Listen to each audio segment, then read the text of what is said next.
Siri Wangko Tabea, salam rahayu. Jumpa kembali dengan saya Alok Sual dalam podcast Ceramah Rohani Malesung. Di saat ini kita akan membahas satu topik yang cukup menarik ya, atau mungkin yang paling menarik yang ingin diketahui orang. Topik ini dalam bentuk satu kalimat, yaitu siapakah Tuhan orang Minahasa. Banyak mungkin orang yang khususnya dari kalangan luar penghayat kepercayaan Malesung bertanya-tanya, siapakah yang disembah, siapakah yang dipuja oleh para penghayat Malesung. Di tanah Malesung sendiri kita tahu bersama ada beberapa suku. Meskipun hanya satu bangsa, yaitu bangsa Minahasa, tapi ada beberapa suku yang berdiam di tanah Minahasa sejak awal. Yang kita tahu bersama ada suku Tontemboan, Tolowur atau Tondano, Tomohon, Tonsea, kemudian ada Tonsawang, dan ada juga suku-suku yang lainnya yang sudah ada sejak dahulu. Masing-masing suku ini memiliki bahasanya sendiri. Meskipun ada sekian persen antara satu suku dengan suku yang lain bisa saling paham dan saling mengerti, tetapi banyak juga perbedaan-perbedaan. Hal demikian juga berlaku dalam penamaan kepada sesuatu yang adalah yang maha kuasa atau yang maha esa. Jadi di Minahasa itu ada beberapa istilah atau beberapa sapaan atau nama yang digunakan untuk menyebut Sang Pencipta alam semesta, langit dan bumi, dan segala isinya. Di Tontemboan sendiri, suku Tontemboan menggunakan istilah Apo Nimema Intana o Langit untuk mengacu kepada kuasa tertinggi ini. Di Tondano disebut dengan istilah Opo Empung. Di Tombulu ada istilah Empung Wailan Wangko, dan lain-lain sebagainya. Namun,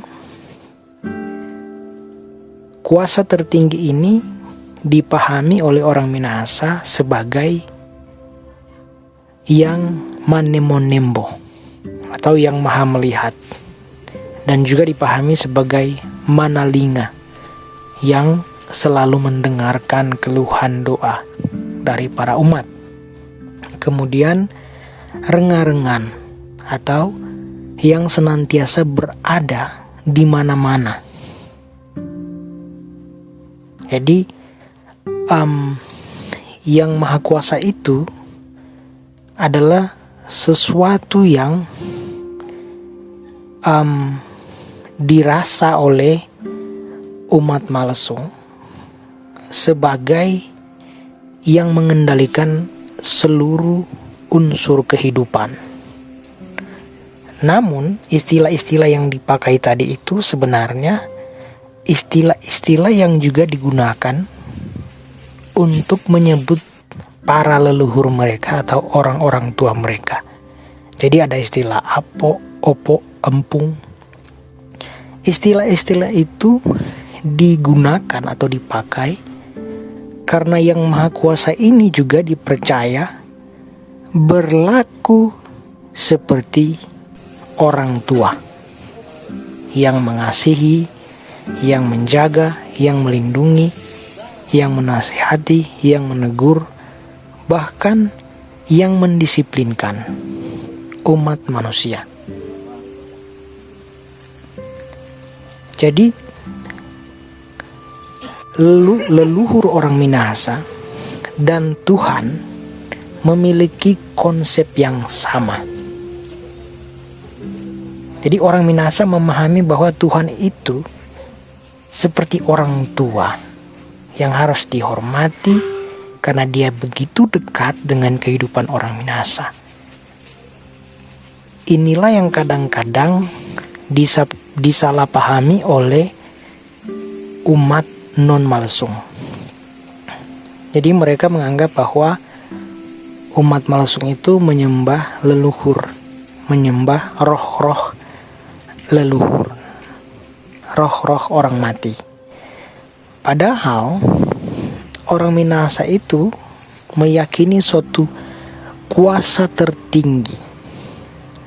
Tetapi juga mereka menghormati orang-orang dahulu yang banyak berjasa, banyak berbuat kebaikan semasa hidupnya. Mereka itu, para leluhur itu, dikaruniai oleh Tuhan Yang Maha Kuasa dengan kekuatan, kebijaksanaan yang luar biasa. Sehingga mereka pun diagung-agungkan, dipuja, diperingati, dihormati. Tetapi sekali lagi orang Malsung itu tidak menganggap mereka sebagai Tuhan pencipta langit dan bumi. Di atas para leluhur ini ada satu kuasa tertinggi yang mengatur segalanya. Dan perlu juga diketahui bahwa Tuhan Yang Maha Kuasa ini adalah bukan hanya Tuhan orang Minahasa saja, tetapi Tuhan semua makhluk yang ada di bumi. Tuhan semua makhluk yang ada di semesta ini. Meskipun pemahaman konsep orang Minahasa tentang Tuhan Yang Maha Esa ini berbeda dengan konsep atau pemahaman dari budaya lain dan agama lain. Semoga uraian ini, informasi ini menguatkan kita sebagai umat Malsung di dalam memahami konsep tentang Tuhan, di dalam memaknai keberadaan Tuhan. Tuhan itu memang terlalu besar. Dia itu numangko-wangko. Dia terlalu besar untuk dipahami. Dia terlalu besar untuk dijangkau oleh manusia. Sehingga konsep orang Minahasa tentang Tuhan terbatas. Dan semua agama dan semua budaya juga punya kekurangannya masing-masing. Sebab seperti dikatakan tadi, Tuhan itu numangko-wangko. Tuhan itu maha besar, sehingga dia tidak bisa dijangkau oleh akal pikiran manusia. Tetapi Tuhan ini juga maha mengerti dengan keterbatasan manusia ciptaannya. Semoga ini memberkati kita semua, menambah wawasan kita, dan menumbuhkan keimanan dan kepercayaan kita. Hari demi hari kita semakin bertumbuh menjadi Tou Minahasa yang selalu mengedepankan prinsip Tu Mau Tou. Tuhan adalah pemberi hidup. Dialah yang memberi hidup atau Tou. Pakatuan upakaluwiran cita imbaya. Sampai jumpa lagi.